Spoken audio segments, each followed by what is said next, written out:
Hello, everybody, to our today's Shakti Kula series. Today, I'm really excited to have our guest, Shivani, the beautiful self-taught artist and designer. So I'm going to invite her. Hello, Shivani.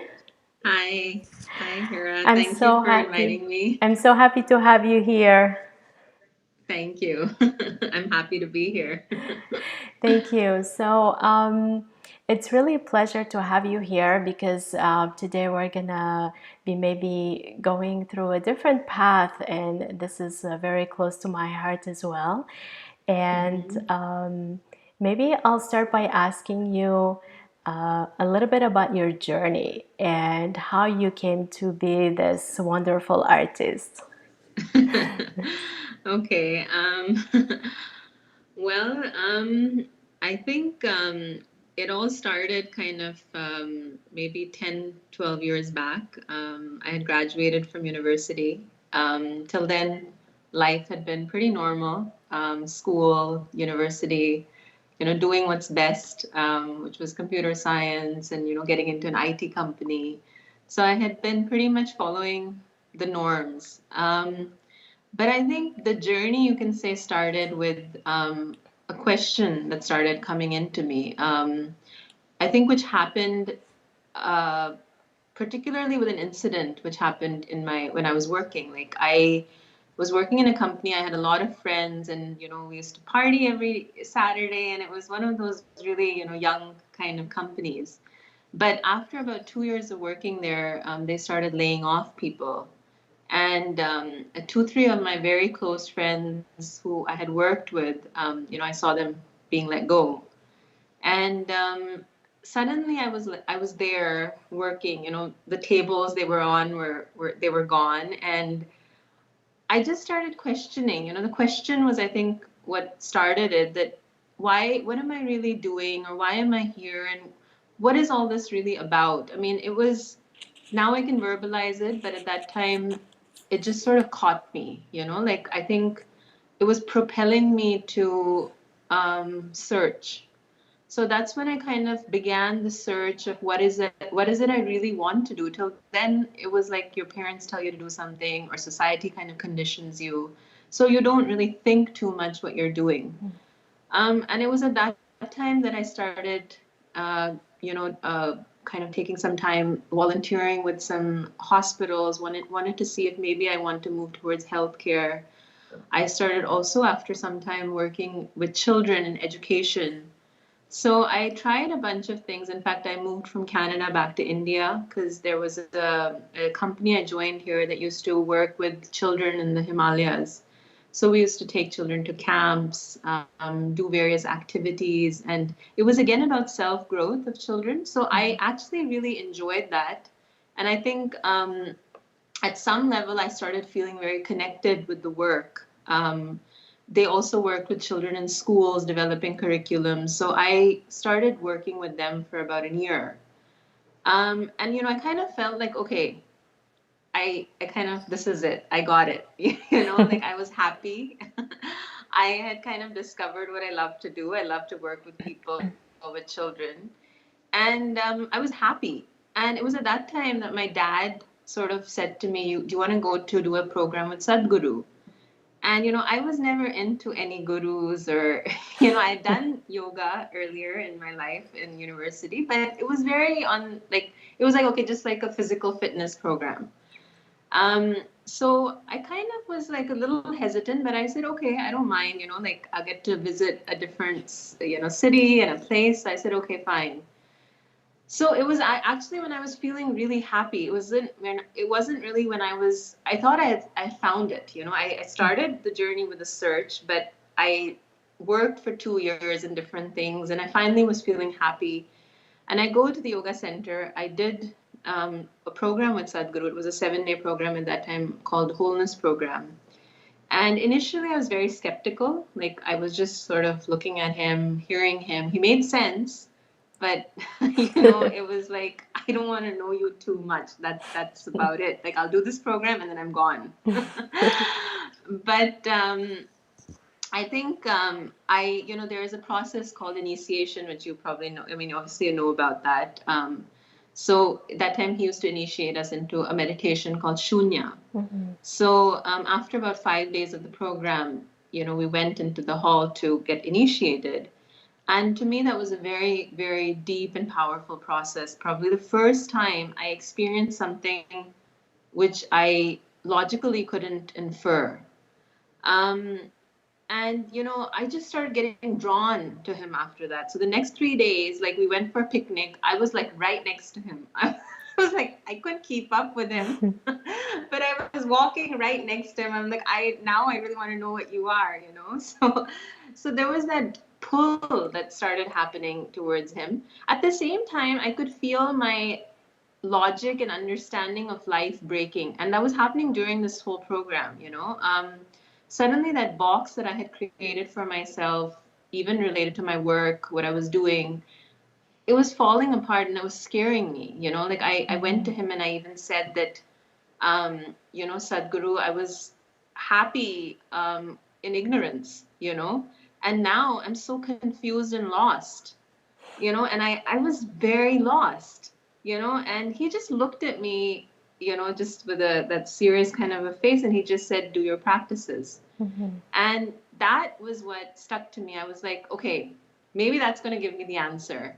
So I think I just kept continuing the practices. I was working, I was doing stuff. The practices kept going on, and I was working with children. So I started looking at creativity at that time itself. Like I always found that I would start finding methods like storytelling or movement. Those things would pull me to teach children. But even when I was doing that, like I felt like something's blocked. Like I am always trying to find something that I can do with the kids. Or there was something I started feeling within me that was blocked. So it wasn't like I was being able to give them what I wanted to give them. And after that, many things happened when the practices started. Even after a year, went to Kailash Manasarovar, which was an absolutely it was an experience of a different world, which deepened my longing further. Um, and then I came back and actually went to the ashram for about 4 months, where I was put onto a sadhana. So that was the time when something deeper was like, I had already experienced something deeper, but now it started becoming more something I could hold on to and sustain. So, there was this illogical dimension that had come into my life, which was not about like what I know and how everything functions, how you expect everything to function. So I felt like I was being able to breathe. It's kind of like your whole life you don't even realize, like you're so tied up, and suddenly I'm breathing, I'm living, and I started loving just being there, doing the practices, doing the sadhana. And I did their program, the advanced program called Samyama. And it was after that I came back.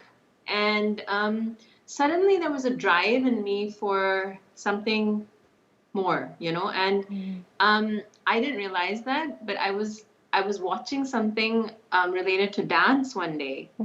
And I just found myself crying. Like I didn't understand why I'm crying watching. It was a beautiful dance program. I mean, this lady was dancing like just from her heart. And when I saw that, I just burst into tears. It was almost like I was longing for that expression, that passion, that connection, to something more. Um, and I just thought, okay, maybe now, let me go and see dance. I mean, I've been working with kids. I was still working with children at that point. I had even worked with some kids in the homeschool, so it was ongoing. But now I wanted to also discover that aspect within me, which was I felt blocked. Um, so there was a dance style known as the Uday Shankar style of dance, which is a creative dance form. So I actually joined that. It was a troupe. And for almost 1.5 to 2 years, I was working with them. So we also did some workshops. It was all about improvisation of your own dance.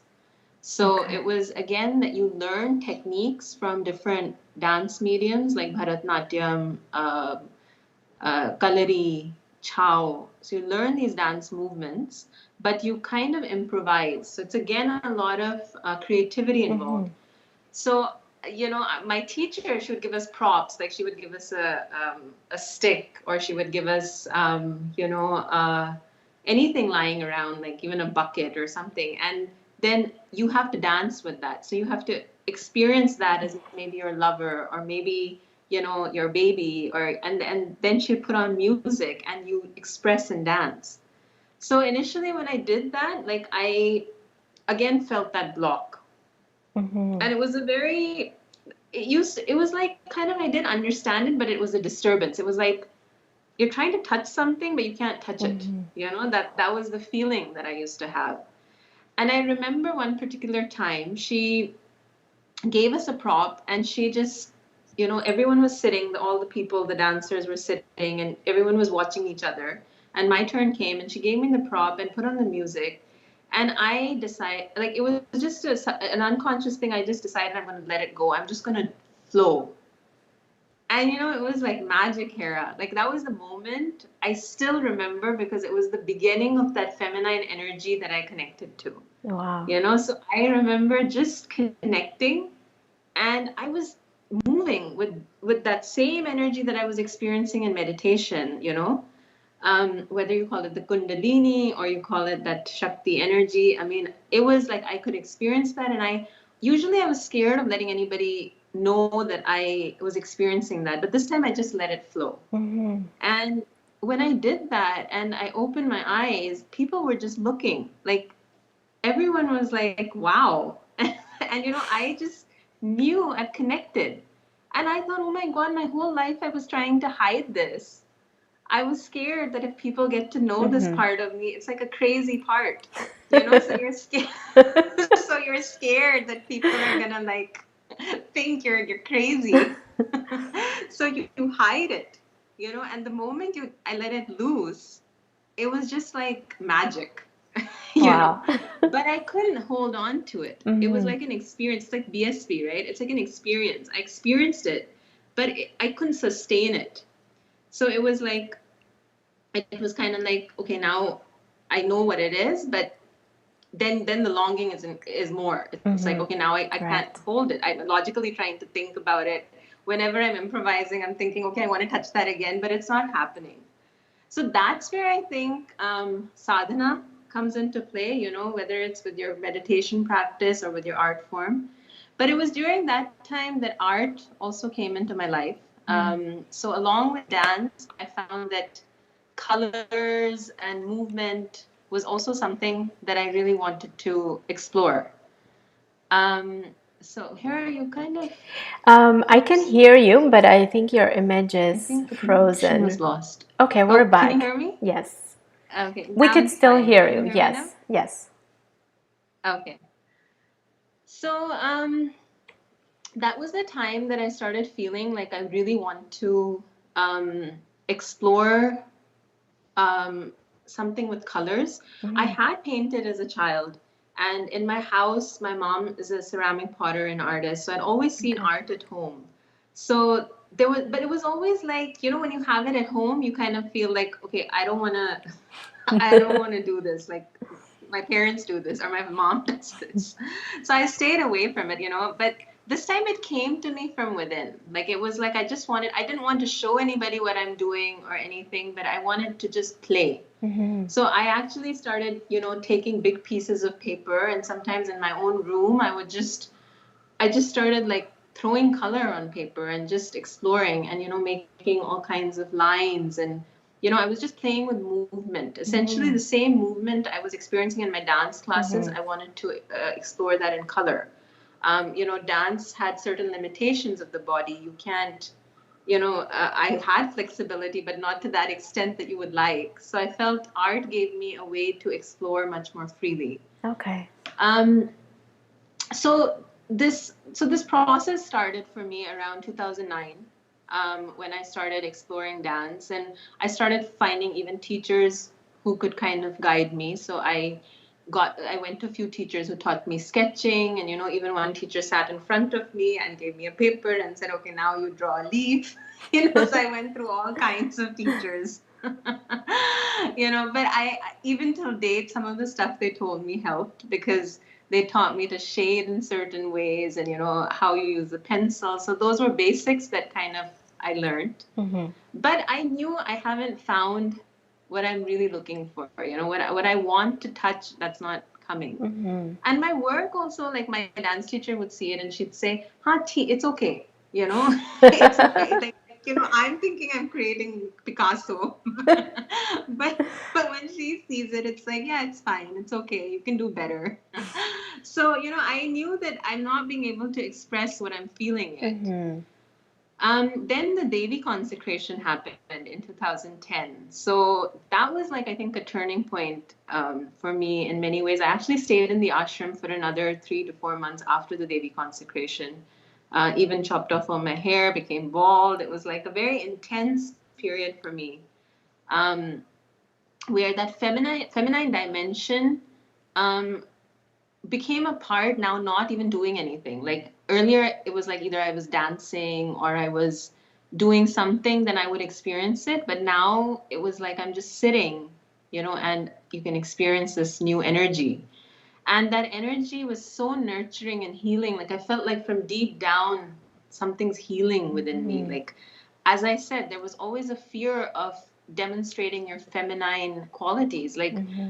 education, the world had always taught you to somehow revere masculine, Mm-hmm. And in my house, I have two opposite people. My mom is like an artist, a potter. My dad is a mathematician, a physician, a physics person. So I had like two polarities in my Right. house. Yeah. So, and my mom revered my dad, like for his logic, for his way of thinking. So I grew up kind of looking up to the masculine. So Mm-hmm. math, physics was always looked up, even though there was so much art in my house, but it was always looked up as a little bit of higher significance, Mm-hmm.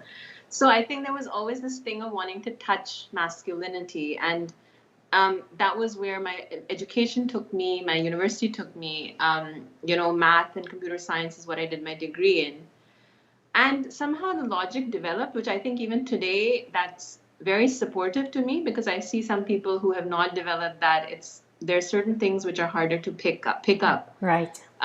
But after the Devi consecration, the feminine force became like a reality in my life. And I started allowing that energy to touch me, like Mm-hmm. that nurture, that the fire. I wasn't scared of letting that come. Otherwise, it was like I blocked it. So I came back after 4 months back home to Delhi, and I automatically had this urge to paint. And I I think within like a week or 10 days of coming back, I found my mentor, who's my mentor till date, Shobha Bruta. She's my teacher, my guide, mentor in art. So she had a basement studio where she would allow you to come and just paint, Mm-hmm. and she was not even there when I first went. So I talked to her on the phone and she said, you just do what you want. Okay, spend like 2 3 hours, and I'm thinking, do what I want. Like, how do you do that? You have to tell me something. And but she had made the space so vibrant. There were books, there was all kinds of sculptures, there was like the place, and her paintings, everything was so conducive to Mm-hmm. creation, to creating. So I think just being in that space, I found I was getting ideas, I was sketching.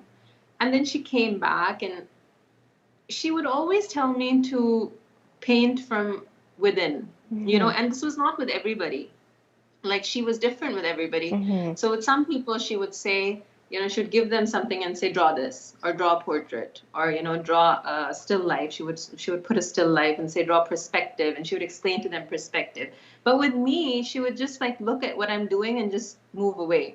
And I was like, okay, she doesn't like my work. That's why she's ignoring me. And I used to sometimes even cry, because she'll go to each person and she'll like look at each person, tell them properly how to make it, what to do, and then she'll come to me. She'll just look at me and she'll look at my work and just move away. Nothing, no good, no bad. So it was so disturbing for me. Sometimes I'm like, Auntie, you don't say anything to me. Like, do you really hate my work? What is it? And she would say, no, you just keep drawing, right? Mm-hmm. And slowly, like, I started, and one day, many years later, she told me that, I never wanted you to learn art. She said that for me, like, she's from Delhi School of Art. She's taught there also for many years, which is a very Okay. big art school in India. So she said that I and many people have gone to art school, done the whole thing, undergrad, graduate school. We've learned everything. I mean, she's like a professional portrait artist. She was even called by the king of Bhutan to make his portrait. That's her Okay. skill. Um, and now she's a totally different artist. She's an abstract artist. I mean, her work is completely different. So she said that we first learned every single skill and then we had to unlearn everything. Mm-hmm. So, she said, so the process was so long. She said, you're already at that point where it's coming from within you. Why do you Mm-hmm. want to learn everything? Because I used to keep asking her, should I go to art school? Should I get a degree? Like there was always that thing of, and she said, no, for you, I would say, for someone else, I would say go. Mm-hmm. But she said, for you, you just find it. And it was a really long process before today I realized what she did for me was like huge. Because even my mom would sometimes tell me, Shivani, why don't you go to art school? Because it's like that thing that you get a badge. Right. Yeah. So that's how I kind of, started the whole art journey. I think that's what brought me into art. And with her, yeah, so that's, That's I think, the point beautiful. of it. Yeah, Yeah. very inspiring. And Thank you. you're always the person who's encouraging and inspiring others, and that's a beautiful quality that you have, and definitely it has Thank you. a huge impact on everyone around you. And I myself, I'm always inspired from you. Wow, thank you. And what can you say to people who, I know you do a lot of that work as well on social media, and to encourage Mhm. people who are not very familiar with art or may feel like they don't have the skills for it. What would you say to Right. people? How do you encourage them to explore those Yeah. practices within them? I mean, see, I would say it's about playing, it's about unlearning.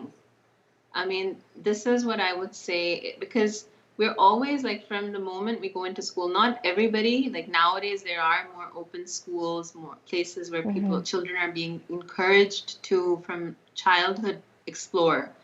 But I think for our age group and for people growing up like around us, it was always like what is right. So you get a tick mark, it's right, and Mm-hmm. a cross, it's wrong. So this thing is so deeply ingrained in us, what's right and what's wrong, and how something is done.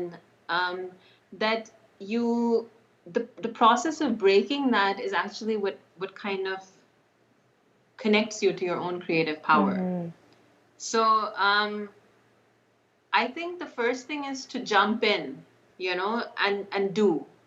So for anybody who's starting off, like the first thing is that, I don't know how to draw, or, what I draw is not really very good. These are the kinds of issues people initially have. And I think nobody knows what they're doing. I mean, I remember the first thing I made was like a house with a river or something. I just didn't know what I should make, like a flower.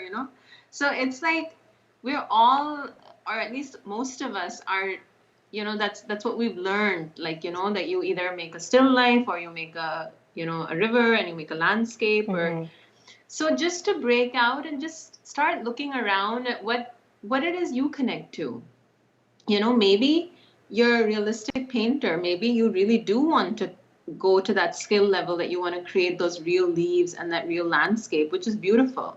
But maybe you're that person who wants to go into cartoons, who wants to just do something really Mm-hmm. fun. or maybe you're that person who wants to, explore like ceramics or, 3D art. So it's like you can't put yourself into a mold. You just have to like start exploring. So I would say that, the first thing is to just pick up whatever medium that you feel connected to. It could be anything actually. And just start working with that. But to work with that, initially you may do something and leave it and do something and leave it. So I think for maybe some time, I think people do that. Like you're just exploring. But after some time, you see what is it that you feel works for you. Sometimes even on a practical level. Sometimes I may love to paint a wall, but it's difficult for me to get wall paint and, because I started with wall painting, but I realized it's really, really taxing, to do the whole thing. So I'd gone to the paint shop, the wall paint shop, gotten all the paints. And so, but then you have to also look at your practical side, like how much can you do? And, what kind of mediums do you want to work with? And then you just let yourself kind of dive into it. Learn, even if you need a mentor, get a mentor. Sometimes you need direction, so it's always nice to have a mentor who can give you some direction. But there's also so much on the net these days. I again am very much not saying to go to the net and get your ideas, because I remember for me, like when I was under my teacher, there were times I would get all these different ideas from Pinterest, and I'd have them on my mobile, and I'll go to the studio and I'll be looking at it, and she'll be like, "What are you looking at?" And I'll be like, "I need some ideas." She's like, "Do ideas come there? Or do they come here?" So, she would every time make me shut the phone, and I'd be like, "Auntie, how am I gonna draw if I close the phone every time?" And she's like, "No, that's not where you're gonna get your ideas." And there were times I would just sit in the studio. Like I would just sit, like literally, like, she had a lot of beautiful books, even really beautiful books of Osho, of Krishnamurti, even Sadhguru, like even a lot of artistic books, sculptures. Like she had a lot of variety. So sometimes I would just pick up a book, and that was all I would do for 2 hours. Just read the book, because or I'd go and sit in her garden, So it was like she brought that within me, that it comes from here. Right. And now, like, I find when I sit, I don't need to look anywhere. And the process she guided me through was, you let it come. And then if you need a reference, you go back and you find your reference. So sometimes if I'm making something, it first has to come out. And then if I need to go see a flower or a particular kind of, structure, I can go put that into my art. Okay. But it's not the other way around, that you first find it and then you start. Okay. So I would say that there are a lot of mediums now to take inspiration, but I think initially it's better to keep that inspiration aside and just see what you have that brings what comes out in you. Like you can explore. For example, I think one thing I read about many years back, and which has really helped me too, sometimes when you're creatively blocked or you don't know how to start, is you take one object that you feel connected to. So it could be anything. It could be an eye, okay, or it could be an apple, or it could be like anything, one thing, an animal, or so and then that object for 30 days you just make it with variations. Okay, so you that's use a different interesting. medium. Yeah. You use you could play with it in terms of typography. You could try to make it a character. So you just play with one particular element. I mean, that's something where you're keeping one constant, which helps you think. So essentially creativity is about opening up and thinking in a different way. So that I found also really helps sometimes. Like you just take, like when you're creatively blocked, take one thing which you feel connected to and then play with that. That helps so much. And then of course, at the end of the day, it's regularity. It's like showing up, somewhere I was seeing, it's like show up, show up, show up. Yes. And then the news shows up. So that's so true. so Yes. it's like, yeah, so it's like, so it's just about showing up and being there. And I think like, inspiration is not going to just come out from somewhere and, oh my God, suddenly one day I become a Picasso. I mean, if you become that, that's great. Or if you want to become that. But if it's a process for you, I think art is a process. So, it's not about just that, there are so many people nowadays who find the style very fast, and it's great. I think styles, etc., are a great way to go if you want to do marketing or if you want to, get into the commercial side. Definitely, a style helps. But if you're exploring your creativity initially and you want to kind of really work with art as a sadhana process, then I would say you have to explore. You have to give that time to yourself to connect, and slowly it turns into something more, Um, that's how I look at it. Yeah. Absolutely, and I agree with that. And would you say that anybody could do it? Like, even if someone has never picked up a pen to draw something or paint, do you think there's a possibility for everyone? Oh, of course. It's not about a paintbrush or a pencil or color. It's just, I mean, you could just go out into nature and just do it with a leaf, or you don't even have to see. It's not about the doing. That's what I feel like. Essentially, it's just about the energy and the connectivity you have to look at things differently.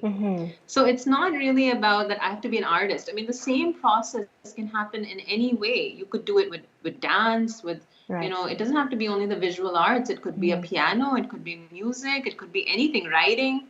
So it's not about that you have to be a painter. I mean, I'm talking in context of myself because art Of was my course. journey. Yeah. But I think anybody can do it. And even if we look at art by itself, then too, it's like, I mean, that was one of the reasons I thought of starting Doodles of Wisdom. It was like the word doodles takes away that fear of drawing, Right. because it suddenly makes you feel like I can do something which is even, kind of not so perfect.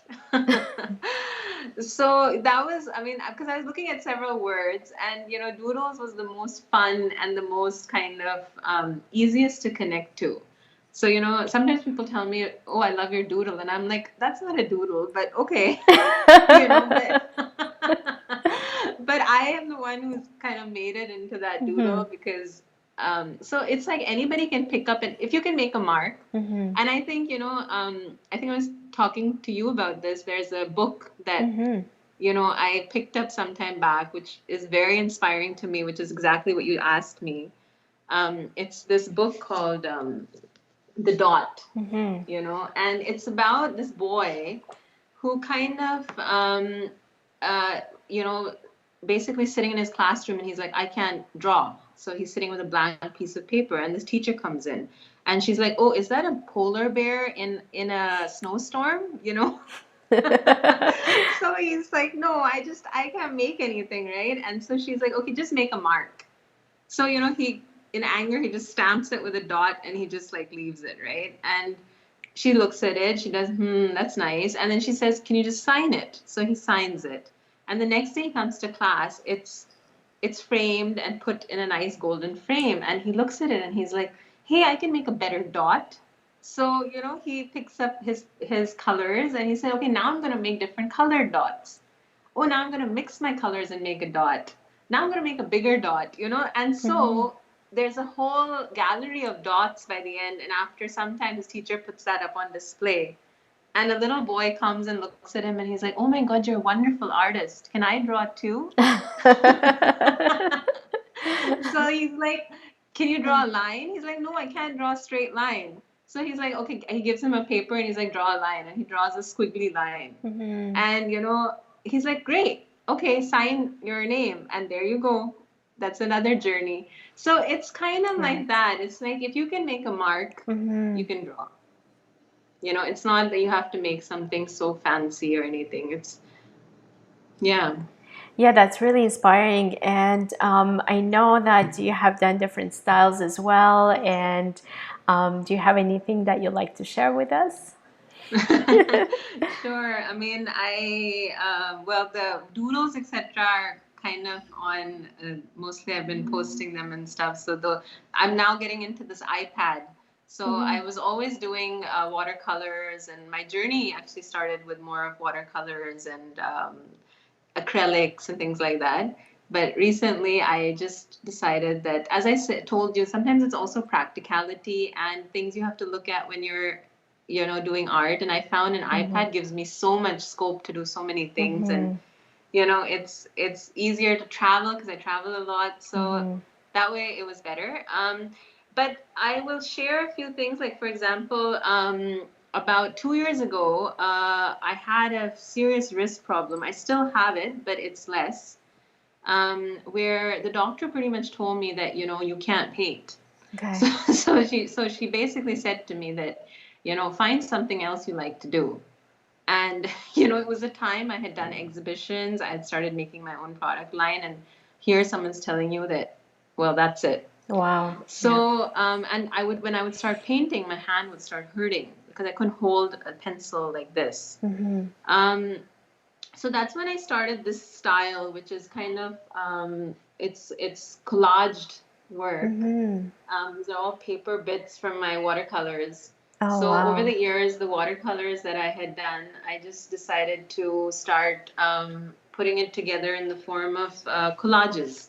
It's beautiful. So Shiva Shakti has always been something of which I loved, and it started finding its form in this kind of stuff. So I think someone said to me, like, need is the mother of invention, and I think that's what has been like so much in my life. Like there's been so many different health problems and stuff I've also gone through. Like a spiritual path doesn't mean that it's all rosy. Like there's so many different, Definitely. Things you experience, you go through. I think much more intensely than people can understand, if you take a very normal route in life, and sometimes you don't even plan it that you want to take a spiritual path or something, but life circumstances, things move you on that kind of a journey.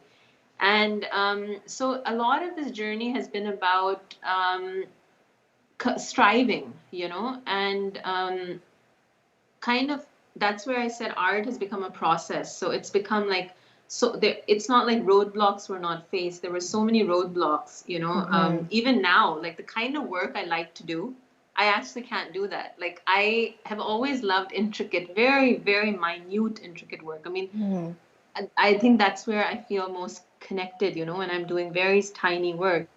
But my hand, I have certain problems. It doesn't allow me. So it's taught me to not be like, oh, I can't do that, but learn to kind of find ways around it. So Adapt it. I also started doing things like cloth.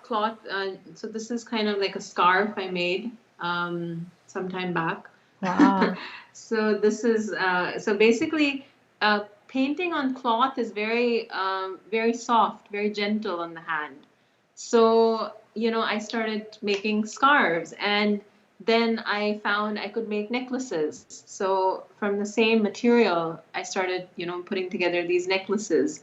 So it was exploring different kinds of things, also not just painting, but then you're also getting into cloth, etc. And then, of course, products. So another thing which I loved getting into was these kind of, cards. So you see the baby painting at the back. Yes, And it's this beautiful. is a It's card gorgeous. also that, in fact, Isha put this together. So this was a card. And I did a lot of different types of products. So this was again coming from that I could only paint in a certain capacity, because I wasn't being able to. Otherwise, I would have 24/7 painted. The energy was like that. I think maybe Devi was like, okay, we have to make her do other things too.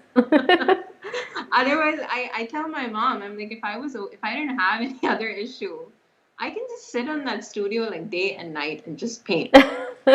It was like life was like, you can't just paint. That's very unidimensional, Right. So everything was propelling me. So I was doing products. So I would make art and then find ways to create something that I could share with people. I was doing jewelry. I was doing collaging. So there were a lot of mediums, I explored like that. Yeah, It's so just I the think a few, creativity itself of finding new mediums yes. of sharing your art and Yes, adapting to the exactly, situation. exactly. And I Yeah. think this the style that I'm doing now for a while, the Doodles of Wisdom, kind of more cartoonish style. It actually started in the ashram. Oh, right. So I went about 3 years back. I was in the ashram for about 10 months, and that time I remember one night I came back and I didn't have much time because I was also doing volunteering there with one of the departments. So I didn't have too much time to paint, but there was an urge to like do something and connect in some way and express what I was feeling. And so I just came back and that was when the doodle came out. It was a very quick doodle. It was just two girls dancing or something or boogieing. So that was the beginning of doodles. Wow. I started realizing that art doesn't only mean that you have to sit hours and paint something. That is Right. also art. Mm-hmm.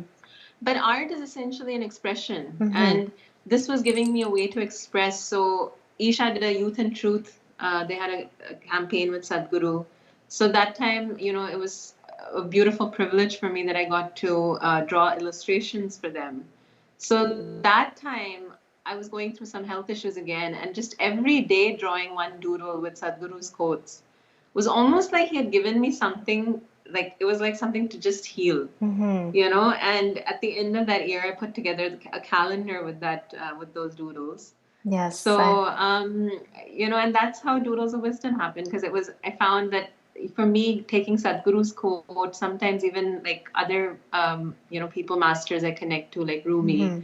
I just feel so connected when I write those quotes. Like Mm-hmm. it's not just about, I love sharing it with others, but even for me the process itself is Mm-hmm. like just a meditation. That's right. So, Yeah. yeah, so that's what So, I feel and about. I mean, a lot of people do this, whatever arts they're expressing, and they often talk about this meditative process for Yeah, them. So that's the yeah. case for you as well. Yes, I mean, definitely. I think both seep into each other. Mm-hmm. So, when I think one thing for me with doing art has been opening up that intuition. Mm-hmm. Again, education is always geared towards, knowing. So when you learn something, you memorize something, it's always about knowing, a knowledge. So we kind of forget to connect to that intuition. And I found the more I allow myself to connect to that intuition when I sit in meditation, Mm-hmm. I I can become silent very easily. Otherwise that silence doesn't come that easily. There's so much going on. So with the more my sadhana in art, I find, the meditation has improved. I'm Mm-hmm. able to just sit. And the same thing is the other way. Like sometimes I have to leave art for 1 month or 2 months. Like I can't paint, Mm-hmm. I just leave it. And then I have to go completely into my sadhana, physical, into my yogic sadhana or yogic practices, and sometimes connect with nature.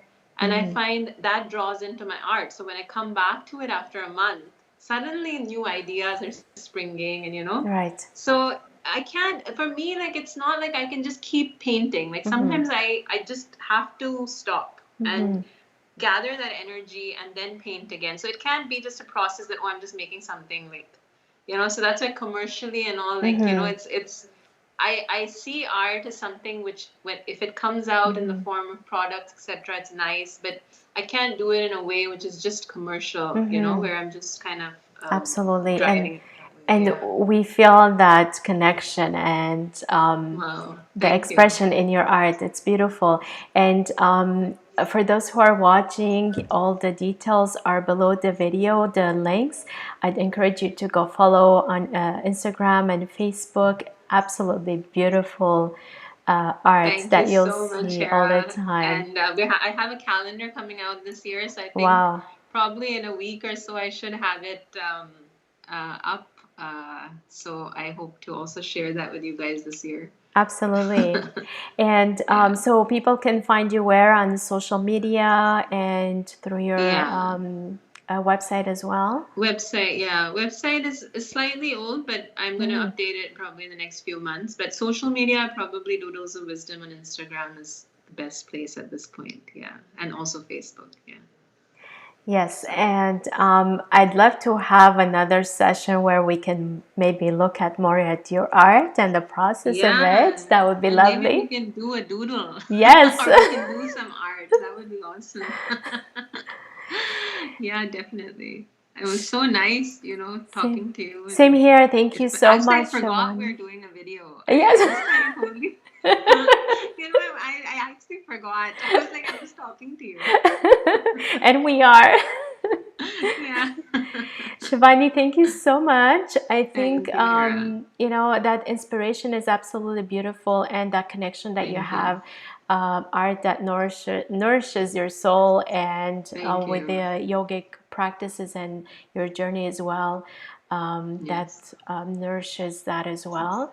And Yes. thank you again personally for your inspiration and encouragement Oh my as God. Thank well. you. Thank you so much. It's her inspiration. I'm just kind of doing something.